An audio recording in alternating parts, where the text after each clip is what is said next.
The views, thoughts, and opinions expressed in the podcast belong solely to the hosts and not the host's past, present, or future employers.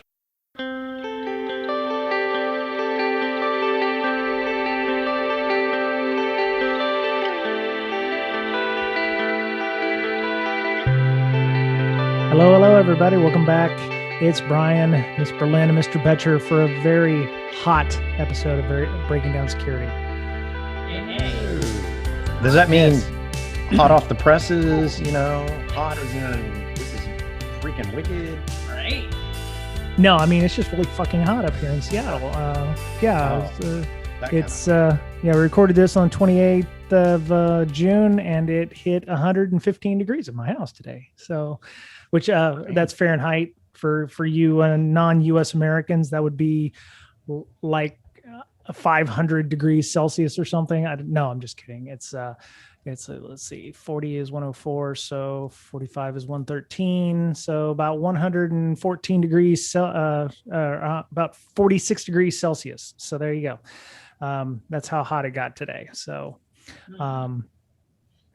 we a crazy meteorological event created this high pressure system that just funneled all kinds of amazingly bad timing weather, and everybody's up here. 35% of Seattleites don't have AC, so or at least either they have it or they don't. But a lot of folks not doing well up here. So thankfully that's over, and we'll only be in the upper 90s tomorrow. So which is still 20 degrees above our normal Fahrenheit. Damn. So. Yeah, the Chihuahuan Desert in Texas is only in the mid 90s right now. Yeah, you guys, wow, it's up there.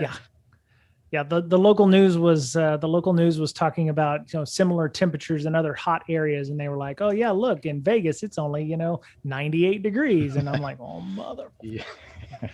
Damn. So, but yeah, it's just nasty hot when you go outside. So. We're handling it as best we can. I mean, we had AC for a couple of years because smoke season, which comes out with all the fires and everything in Alberta and British Columbia, just it was 85 degrees and the air quality was complete shit, so you couldn't do anything. So we got air conditioning, and thankfully we had ours done this year, which I was thinking about that. I didn't expect to have to use it, but we did preventative maintenance on it anyway, and it actually worked out for the best. So there was a lot of people saying their AC units froze up or failed because they didn't check their system. So blue teams, do your hygiene, check your systems. You may actually need them, especially for recovery purposes. But yeah, we made out okay there. So I'm thinking about getting solar panels. Any thoughts? Depends on how friendly Texas is for that. I know that a lot of people, they're like, oh yes, I want to be green and everything, but there's definitely some trade-offs with that, right? I've seen where people saying that they're mostly glass, but they're not recycled in the same way that other things are. And I've seen some articles on the media saying that they have a specific half-life, or once you start trading them in for better versions or whatever, they don't get recycled as easily as other things. Unfortunately for residential areas, it's really the only thing you have in terms of energy saving. I mean, you can get heat pumps and things like that if you wanted to do those, but a lot of people get them because you can put the power back into the grid, and oh yes, my meter runs backwards and shit and whatever. I don't know if I was thinking about it for business continuity, because absolutely. I mean, people are talking about ransomware nowadays, and more and more these days about the power grid getting ransom, the pipeline getting ransom, things like that. And it's coming. So it's best to be prepared when it hits you. Either have a generator or be able to produce power. Maybe get some batteries as well along with the system. Yeah, no, definitely. You can either make your own, which means just putting a bunch of them up on your thing, or having installers do it, and you can always expand the batteries out, and make a bigger load. Depends on also things like, do you have a big enough area that faces south, because that's where you want to put most of your solar panels, facing the south. You have to have a good solar quotient or something like that. Anyway, we have somewhat of a good one here in Seattle. It's not cloudy all the time, contrary to popular belief, but like our place in San Diego that we're going to move to in a couple of years, it faces northeast to southwest. So, I mean, the big roof that we have for that is almost perfect for 100% solar, and it's 325 days a year. So, for business continuity, I would have loved to have had some like last year when winter happened, and, our battery system, we could have had our house, we lost power for 24 hours because of the snow. Now that may not have helped us in terms of gaining solar, but, we could have used, the shore power or the electrical power to charge up the batteries, and then use that to power at least our refrigerators and stuff. So, if you're people are heading back into the office, their businesses may want to start looking at that too, for like, green technologies and whatever. So anyway, but yeah, I mean, it really depends on if you're getting any kind of benefits in the state of Texas for electric co-ops, if they're paying you for the electricity you don't use, or, whatever. So, right. Because, you do get tax credits, but really depends on, if you're really wanting, you're not going to make, I don't think it's going to be a few years before you get your return on investment is what I'm trying to say there. So, but the next time you have a power outage, you'll be sitting pretty, you know what I mean? So, That's right. Yep. You might also want to look if you've got enough land, hosting a cell phone tower, like Verizon or something will pay you money to rent a space on their land to put a cell phone tower. So might help you with your cell phone coverage as well. Anywho, so we're working on some more interviews. We may take next week off, being the U.S. 4th of July holiday, or for all you folks in the UK, Rebellion Day, which, take us back if you'd like, please. I'd be all right with that. But yeah, and we're going to take Rebellion Day off, which is, July 4th. So we'll be back in a couple of weeks, but we have some news. We got some interesting stuff here. Mr. Betcher, I'll let you start, because you had some really deep thoughts about some of these articles that we had in here, and I thought we might start talking about that from a blue team perspective. And Ms. Berlin, please feel free to. Deep thoughts. With Jack Handy. Most of which we probably shouldn't say. Yeah. Well, I don't know. We already have our explicit tag in there, so I don't think it's going to hurt much, right? True. Which one you want to do? The let's talk attack about, matrix. You mean the defend matrix? The defend matrix. Yes. What's the difference? So new and improved. Yeah, apparently the attack matrix, while it got great coverage, all the conferences were talking about it. Mm-hmm. It was a really good piece of work that broke down each part of an attack in specific ways, and now they've come out with a defend matrix. Now, the attack matrix was for defenders, right? To kind of break down the pieces of an attack and where you might want to cover, like you look at your coverage of all your tools and figure out, okay, there's the attack matrix, and this particular tool, whether it be antivirus or a WAF or something, covers this specific area, and you want to make sure that you cover that matrix with your defensive capabilities. Defend matrix, that's for attackers, right? I don't know. I was trying to, and I know we were talking about this before the podcast, but I was trying to figure out if it was similar to how, people talk about the OWASP top 10, and they say, oh, well, if you have a pen test report and it says, oh, you've got cross-site scripting all up in this, and you're talking to a developer, and the developer's like, And so people suggest using the CWEs, which are common weakness enumerations, or I think it's common weakness enumerations, but it's like, instead of calling it cross-site scripting, it's, improper validation of inputs or something, some shit like that, so that it makes more sense for a developer. And I'm using quoting fingers when I do that, because you still have to explain to them what that means. I was thinking more along the lines of being able to, they mentioned things like dead code elimination for under the application hardening technique, and it says this is removing unreachable or dead code from compiled source. Dead code is considered unreachable by normal program execution. So that's like you take the if statement off of a bunch of code that is a else if, kind of stuff, I would imagine. Without that beginning logic, the code doesn't work. So it's for defenders also. I think so. I just don't know how you would necessarily use this yet. Like it's an okay list of very specific things. So to break it down, it's very much like the attack matrix. It's called the defend matrix, and it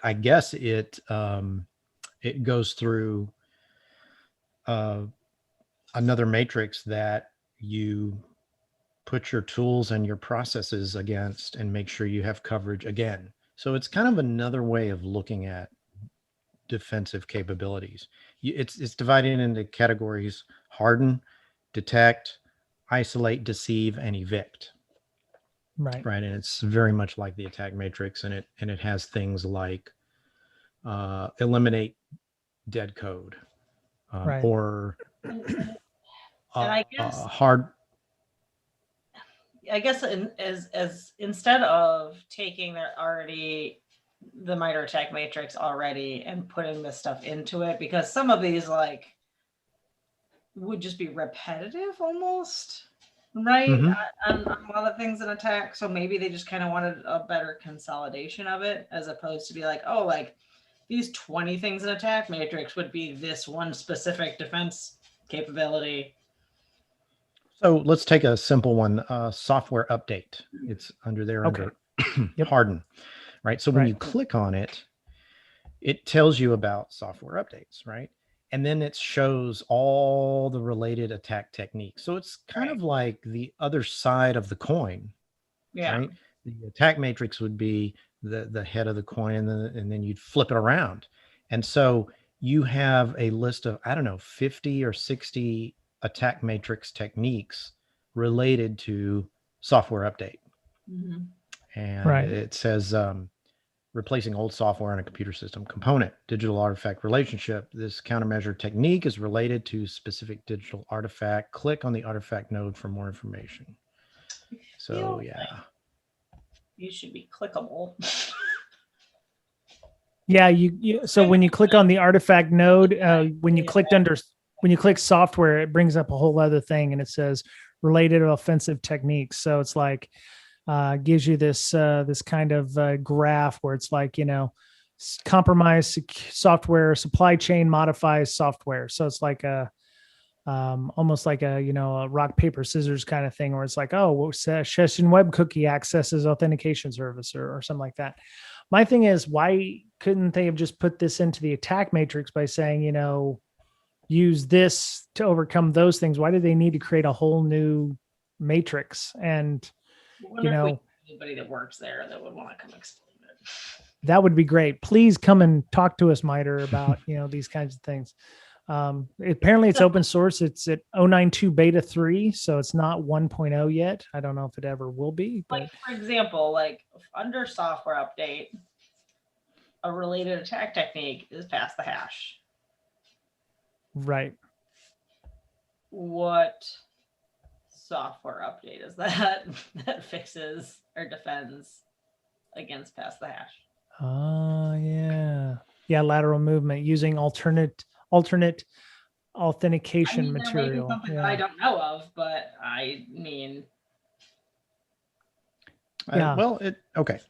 So you go to their FAQ, and it says, who is defend for? Okay, here we go. Oh, good. Defend has multiple audiences. The most immediate is security systems architecture experts and technical executives making acquisition or investment decisions. If you need to understand how cyber defense work in granular detail, Defend is meant to be a good starting point. If you need to understand how cyber defenses work, Defend is meant to be a good starting point. Okay. So is it for beginners? Here's my problem. I would say I've done security and InfoSec for 15 years. If I can't look at something and immediately go, hey, this is useful to me, I'm not going to use it. Am I wrong in this thinking? No. So is that what you said? This is not useful? That's what I'm looking at right now. I've been looking at it. It's like, okay, sender MTA reputation analysis. Okay, great. What the hell does that mean? As a blue teamer, what does that do to help me? This is a great list of things to be like, oh, I should check that out at some point and see if it applies to me. Okay. Yeah. Well, I think it's useful for specific people. Who are those people? Some individual may look at the attack matrix and for their specific needs, but others might. And I agree. Architecture was one of the people that I was thinking about, or the job functions. Yeah, because if you're gonna build a security program, you want to make sure you at least have all of this stuff in mind. Exactly. Well, Whereas attack matrix is a different way of looking at it, and it might be too difficult to apply, say, if you're a CISO, to apply a team of people to make sure you have coverage, right, for your defensive capabilities for the company. Right. So you may map out your organizational structure along the same lines as this defend matrix. So, for example, let me go back to the defend matrix. So you may have 4 directors. One is for hardening, one would be for detection, and one would be for deceive and evict, and the other one would be for isolate, and they would cover these specific accesses, right? And they would structure their teams along the lines of this, right? Defend matrix. And they would split up and have, teams associated to application hardening. Okay, you're in charge of application hardening. Go hire 2 other people and, make sure this is covered. So I'm an architect. I'm a system architect, and or in this case a TPM, and I'm working with a team of product people. And threat modeling for me is not, hey, what are you doing for dead code elimination? Is that even a threat? When I'm thinking about how the attacker is going to attack these things. So I would look at the attacker methods or the attack matrix. I don't know. Maybe I don't get it. Maybe it's not fully fleshed out and we're missing a piece or something, but you can definitely contribute to it. There's a link up top. If you go to Defend, which they half-assed their lead speak. So it's D3FEND at MITRE.org. So yeah, you can always go and contribute if you'd like to. They say it's an early stage initiative and needs community input to grow. Is there a technique or digital artifact you wanted? Do inferred relationships need more specificity? We're looking to add emerging defensive techniques and or important defensive techniques. I feel like if it's funded by the NSA, why do they need volunteer contributors? Yeah. Just saying. Yeah. It's an experimental research project, is what they say. I'm looking at, they've got numbers next to these things. It says this technique has 2 public references. Okay, right. So message authentication. Yeah. Well, they put a lot of work into it thus far. Yeah, I'm not gonna. Yeah, I shouldn't poo-poo it because there's probably more that I'm missing here. So yeah, it's not mature by any stretch, right? No. It looks, like I said, it's for a different way of looking at things. Yeah. Right. And if you're using the attack matrix and you go, hey, I've got process shimming, or, I've got, lateral movement in my environment. If you click on something in the attack framework, if it sends you over here and says, hey, these are the things you can use to help defend on that, I'm all good. But how do you do it in reverse? It's like, oh, well, I've got, I want to analyze DNS traffic. What does that get me? And it's like, oh, this is going to help me defend against outbound internet DNS traffic lookups, or this is going to help with network sniffing and discovery. Okay, I knew that, but command and control. I mean, it's like, but there's nothing actionable on here, is there?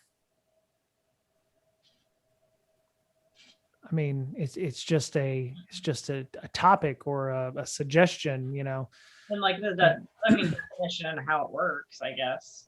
Which I mean, right. Feels like it's the wrong audience. Well, maybe, I don't know. Like maybe not. Yeah. Maybe if you're not really familiar with like what MTA is and why it would be important to detect again. I don't know. I feel like right. It would be helpful, but yeah. I mean, so the way I've been talking about it's like you use attack and then it will tell you what to defend. Let's say you've got we need to find somebody who can come on and talk about this more in depth. Well, here's the definition. It's a knowledge graph of cybersecurity countermeasures. So it's countermeasures. Okay. So that means you'd need the attack matrix to help you make sense of why defend is here. Because when you click on anything, you're automatically going to the attack matrix because it says that's what you need to, protect against. Yeah.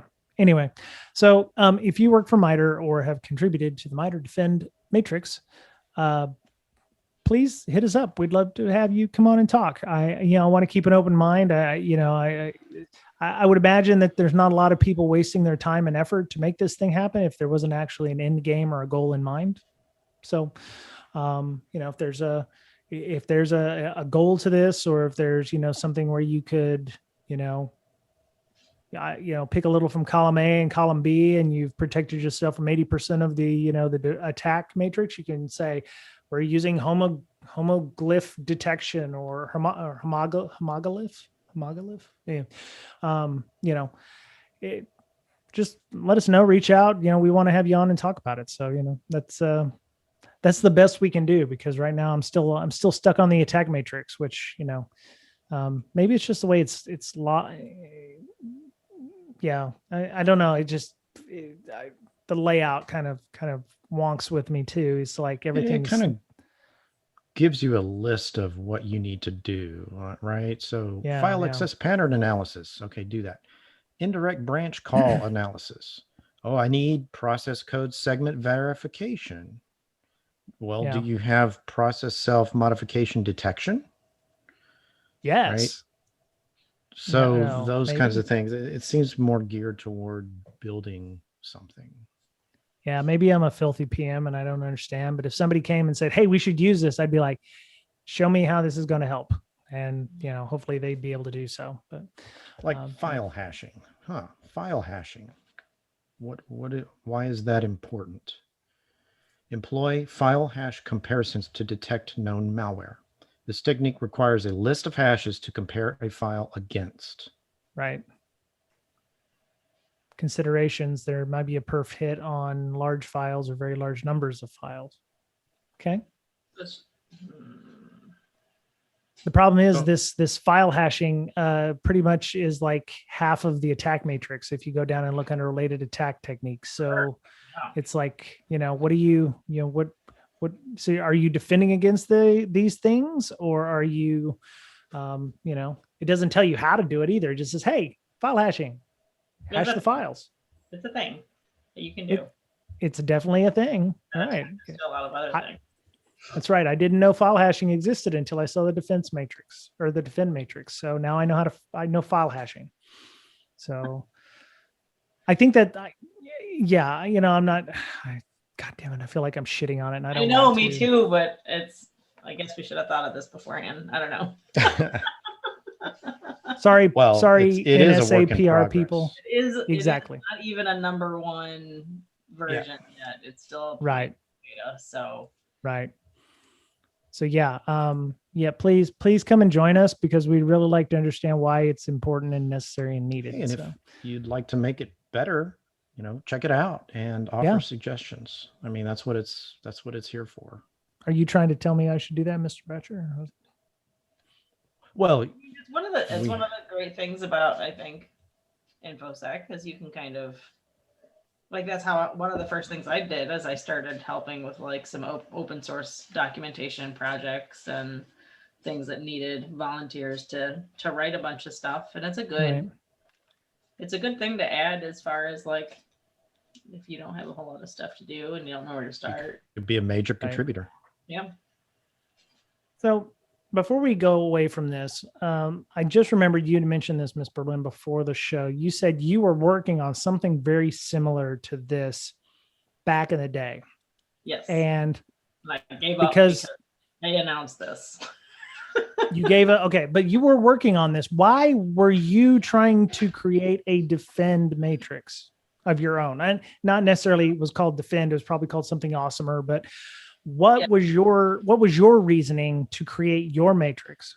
So my idea is I was trying to create as many detections for Boomera as humanly possible that map to MITRE, right? Because that's what everybody wants. And they have like a certification you can like send your EDR through and be like, oh, MITRE detected this like percentage and detected this, this, and this. And I wanted to do, like, as a non-EDR, I wanted to do as many detections as we could that map to it. So what I did is there's an Asana project that you can download that pretty much gives you every T code in MITRE. And I made, they used, the MITRE list used to be alphabetical order on their site, and then they switched everything and it kind of messed up my whole project. But I was to like the D's as far as going into each one and being like, okay, well, if this happens, it would be helpful to detect on these processes, or it would be helpful to detect on this authentication activity or this type of network activity. And I wanted that in one big place. Like for everybody to use, like, hey, you can attach these Sigma rules to it and you can do these specific settings and that covers you and will detect this technique. Okay. So in terms of defense, yours was the how. This is how you defend against it. This when you were talking specifically, like yours was the how. This is the what or the no. Right. Yeah, what is the defense, and then it shows me what I'm defending against. Right, which is where I thought they were going with it. So I'm kind of disappointed that it's not. Right. Yeah. Well, I mean, some of those won't work with an IDR, like strong password policies. That, again, I'm not sure why they put that one in there, because I thought NIST automatically said, yeah, strong password policies should go away because you shouldn't have Right. And like my whole idea is like, if MITRE, if I don't think password policies is one of them, but like if that was something, like instead you would because MITRE does have some of the detect stuff, but it's super vague. Right. I wanted way more specific. And if that, like the password thing was one, like you would point out, hey, this is the NIST standard, or if you can't adhere to that NIST standard and still need to do the password thing, these are the other things that you can do. Right. Because there's a lot you can kind of tie back to, and like specific directions you can give. Right. Okay. Well, that might be interesting. It might be something you could propose to the defend folks. It's like, this tells you the what, and you're giving them the how, at least for some of the detection mechanisms, like file hashing. This is how you do it. This is, these are the, NIST standards for file hashing. These are the ones you shouldn't use. These are the ones you should use, not necessarily the ones you shouldn't, because I think it's enabling, not disabling behavior. So You should use these. You shouldn't use those. Yeah, and I didn't want it to be like maybe not necessarily specific to MITRE either, but like anytime something came out on exploit DB, we were going to point to it and be like, hey, this is how you defend or detect against the specific exploit. Right. Yeah, very nice. Okay. File hashing doesn't seem like a lot, but if you go to related attack techniques, it's like half the attack matrix there. That's what I mean. I was like, wow, there's, there's really, there are people that do it really wrong though. One day I'll be able to tell you stories that they do it really wrong. 5 collisions are a thing. No, they do it, but they can't fix it because, I've inherited this old ass code. And if I do that, then it's going to screw up the rest of the ecosystem or, we'll fix that in post. They don't even bother to say, fuck it, we'll fix it in post. They just say, we'll fix it whenever. It's a trivial issue for us. So we're not going to fix it. Hashing is there. We've checked the box. We're good to go. Anyway, so in keeping with the defend matrix, Mr. Betcher, there was another story or a blog that I found about hacking and hijacking DLLs in Windows. And I when I saw that, the first thing I thought of was, Mr. Betcher. And, it's actually not a bad little post. There's like 300 or so DLLs in Windows. And depending on, which version of Windows we're talking about here, because Windows 11 is now in public preview, but as of the 28th of June, 2021. But there's like 300 different DLLs that you could potentially use here to be able to do these types of attacks. I thought you might have some thoughts about these various hijacking methods. I'll give it a shot. They list 6 different methods, right? So we can run down those. The first one is DLL replacement. That's where you will actually take the original one, delete it, and replace it with your own, all right, as an attacker. Right. I don't see that too much because usually the DLLs are in protected areas, but there are some applications that can be switched. You typically need admin access if you're going to do that, though. There's search order hijacking. That's a good one because Windows will typically look first in the folder that the executable is in for the DLLs, and then it'll go in other places after that. There's an order. And so you can actually put the DLL right next to the executable when normally the DLL would be somewhere else. And DLL, by the way, stands for Dynamic Linked Libraries. And the idea behind it is you can update your libraries and they should still be compatible with other programs, right? So many different programs can use the same library. So there's, in theory, one copy there on the Windows machine, and it makes it more efficient for running and updating. Okay. So phantom DLL hijacking is number 3, and that's drop a DLL in place of a missing or non-existent DLL. This one I hadn't heard too much about. And if you click on the reference, you'll go to Hexacorn's site, which if you don't know about Hexacorn, that guy is legit, right? He does a lot of research, and we tried to get him on the podcast, and he's, I don't really, want to be public figure or anything like that. He's he has his blog, and it's really good. And I think he's more of a private individual, and that's cool because he's got a lot of really cool stuff. And I don't know, he's been doing it for, who knows, 15 years or something, maybe even longer. And he'll list things that go back to like Windows NT that are still in use and still hackable, right? In the latest versions of Windows, it's just all backwards compatible hacks, right? So number 4 is DLL redirection, where you would change the environment variable. So the places that it looks first, you can rearrange that. which is really cool. And then you have Windows side by side as number 5, which you'll put a DLL in the side by side folder.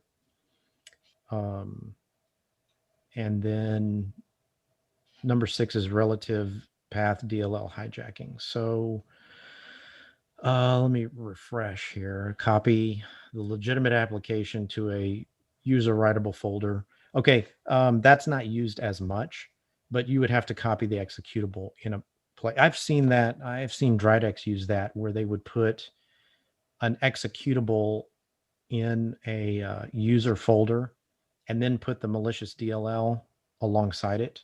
And then they would call that with a run key, right? So you think you're running Notepad, but it never opens because of the DLL, and that's how they hijack it. So Notepad is running. It's a legit copy of Notepad, but the DLL is the thing that's malicious.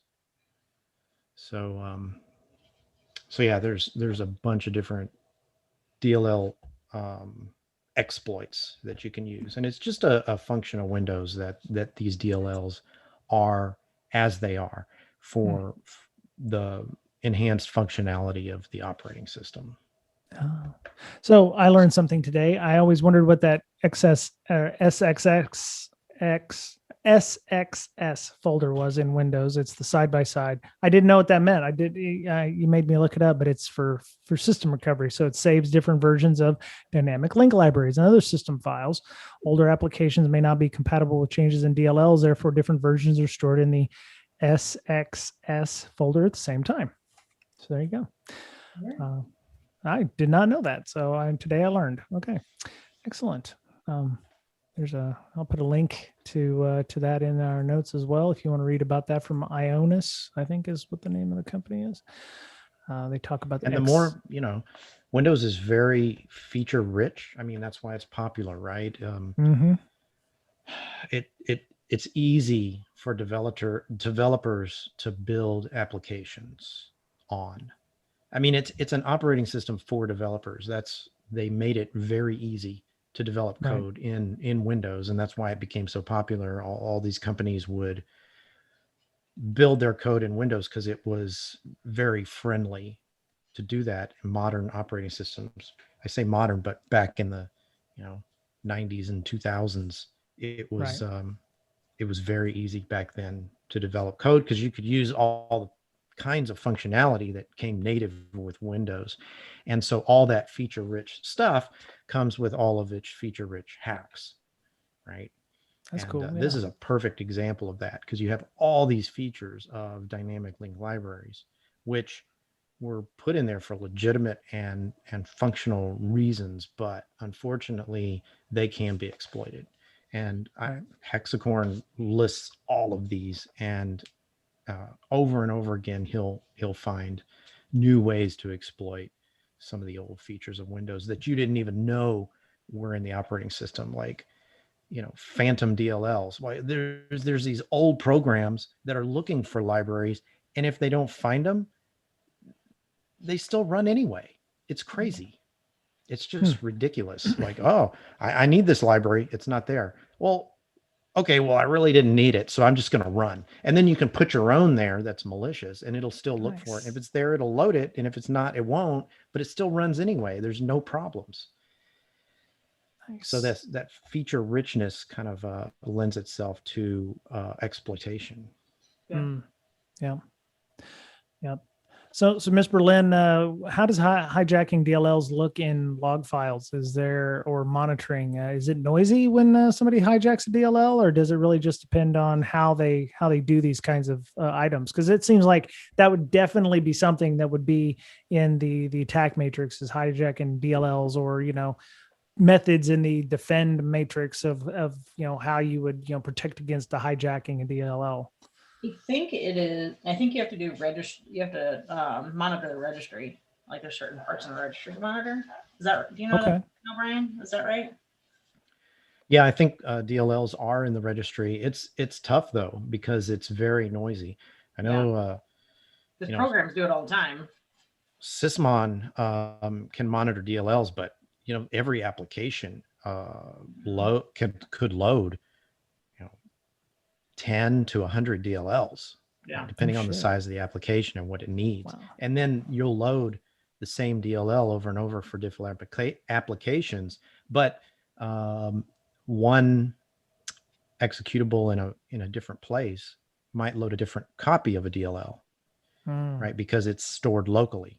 So it may load that one, whereas all other applications load the one that came with the operating system or that was upgraded last, right?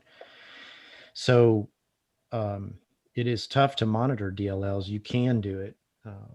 LogMD will take a snapshot of the running processes and every DLL that each process loads against, because that is captured in the process itself.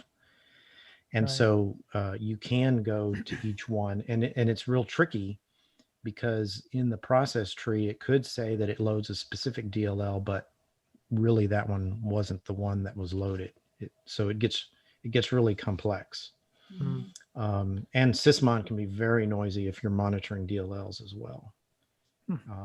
Because every process that kicks off, like I said, could load tons of DLLs, and that is a lot of that'll fill up your logs pretty quick.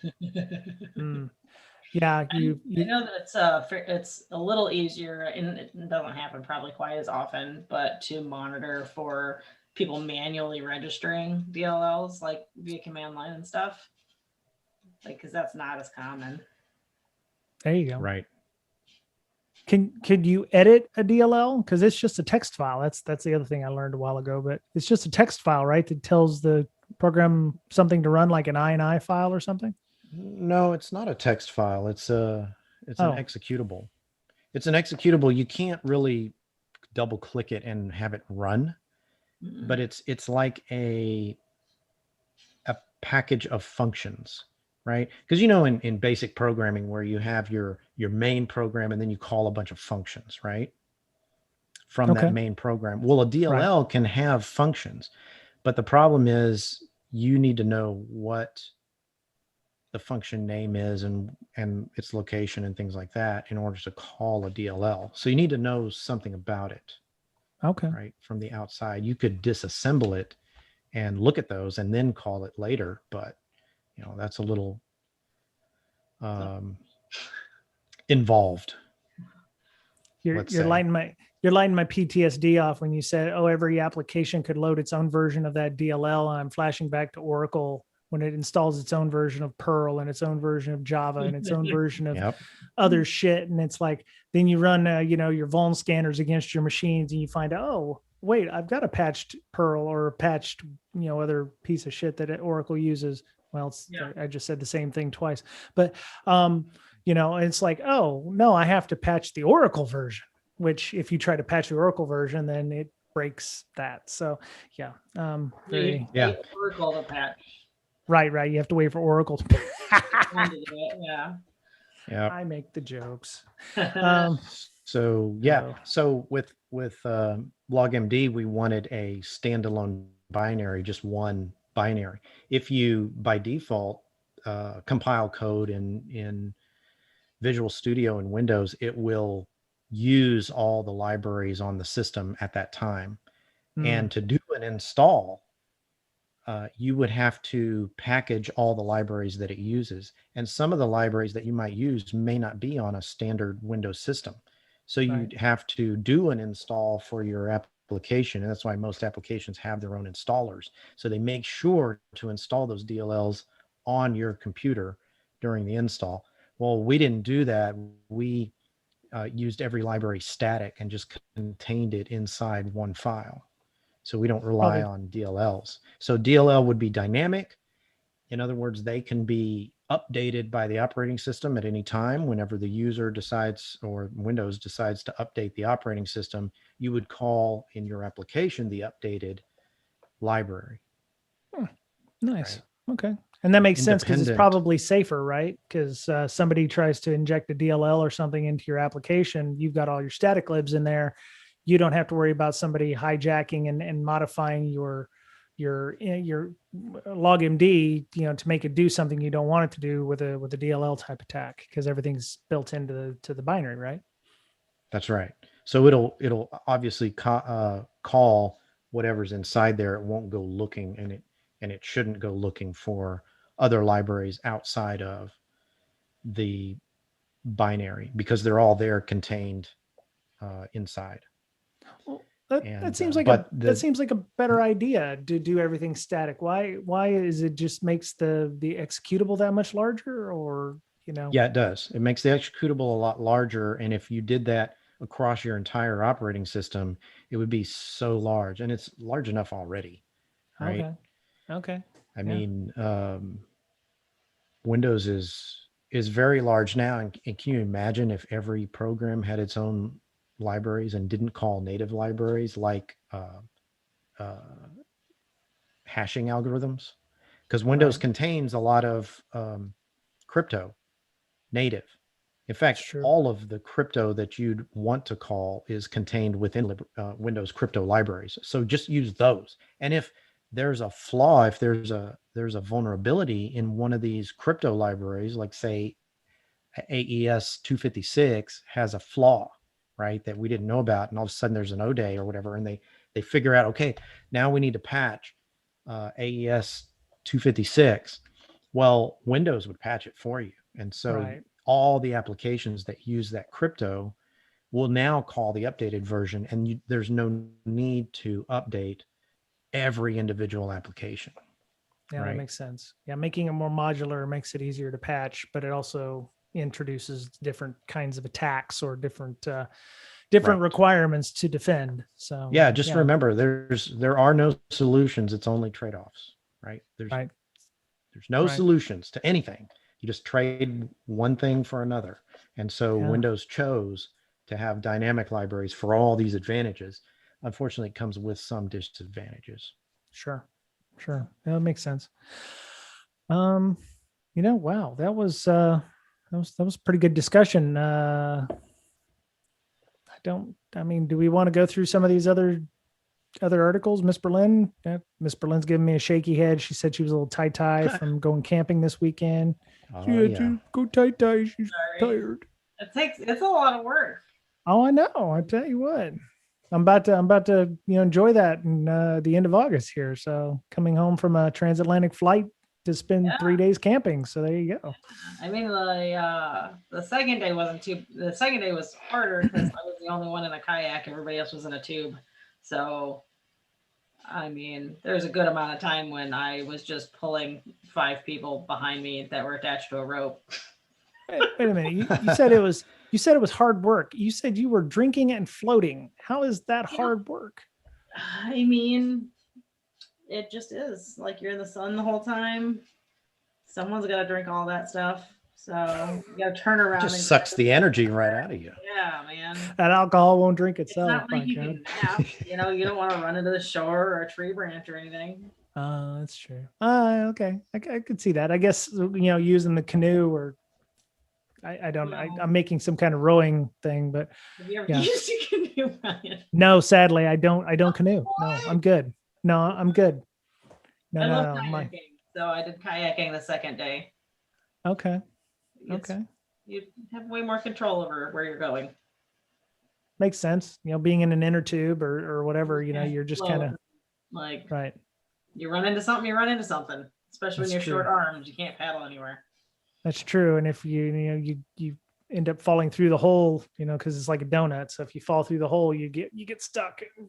Yeah, I remember that. Well, okay. I guess we can stop this week. We had some articles in here about some cleanup from the solarwinds. Apparently, Microsoft's found a couple more organizations that have had issues with solarwinds that they picked up on. There's also a Security Affairs article kind of adding on to Nobelium, the ongoing campaign there. E-hacking news, a discussion about attackers pummeling the gaming industry, trying to get whatever the next AAA, game is. Windows 11, we mentioned, is in public preview, and they're talking about which machines won't work without a TPM or a trusted platform module. Pretty much anything within the last 4 years they have TPM on chip now, thanks to Intel. So you can download the health check for Windows 11, or you can download the ISO and try it in Hyper-V. I actually tried it. It's not bad. It's just going to take a little getting used to.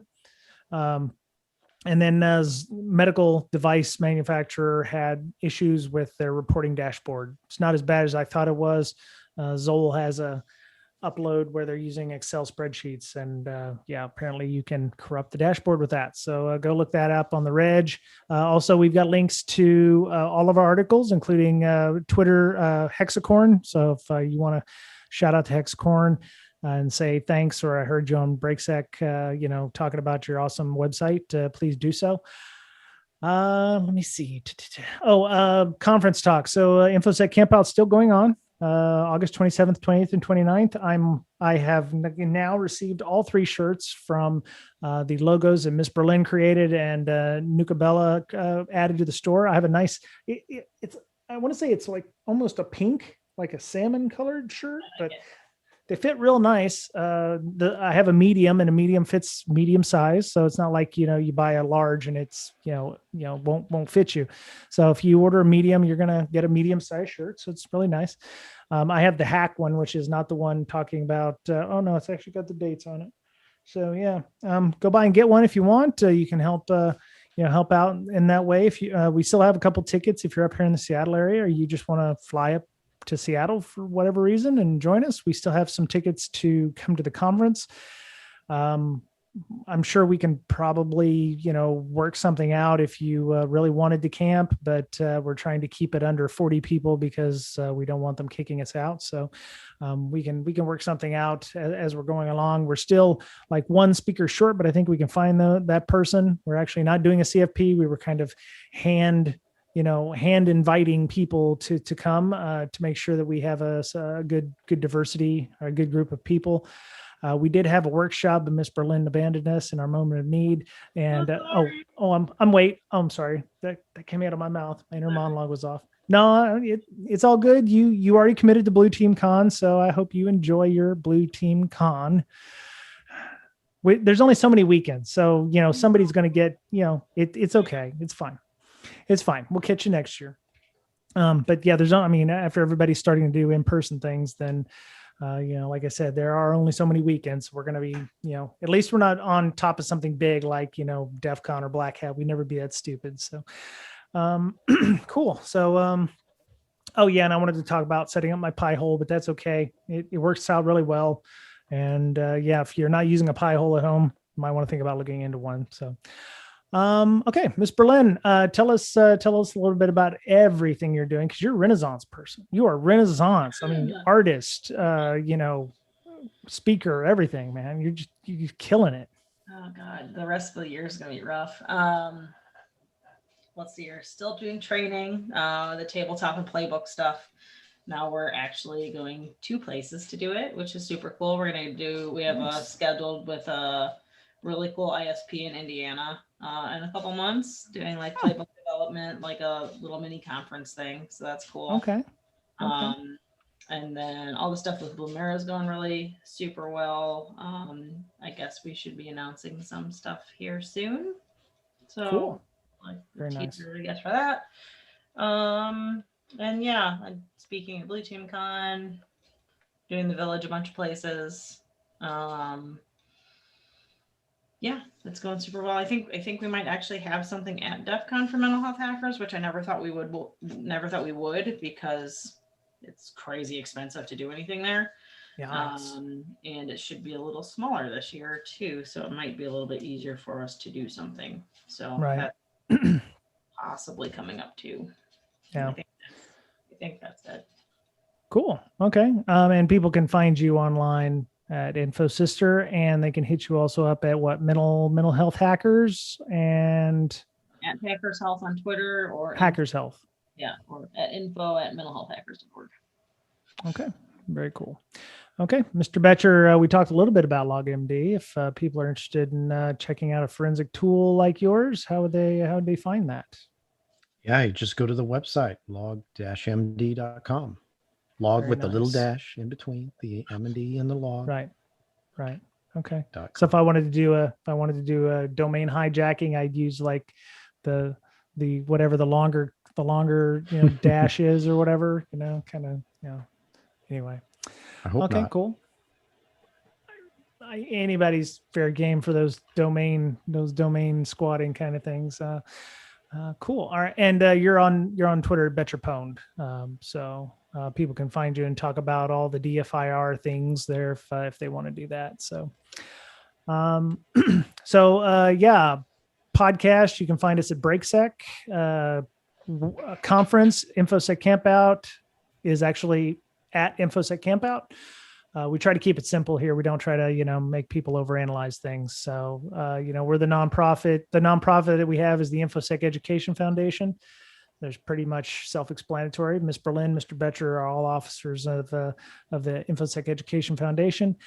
We have a Patreon. We appreciate all of our Patreon supporters for their support in doing things like, organizing a conference, hosting a podcast, paying for our Zoom every month, just time and effort, making sure our Slack, which you can join us by sending us a DM on BreakSec. It's very active. So, building that community is important for us.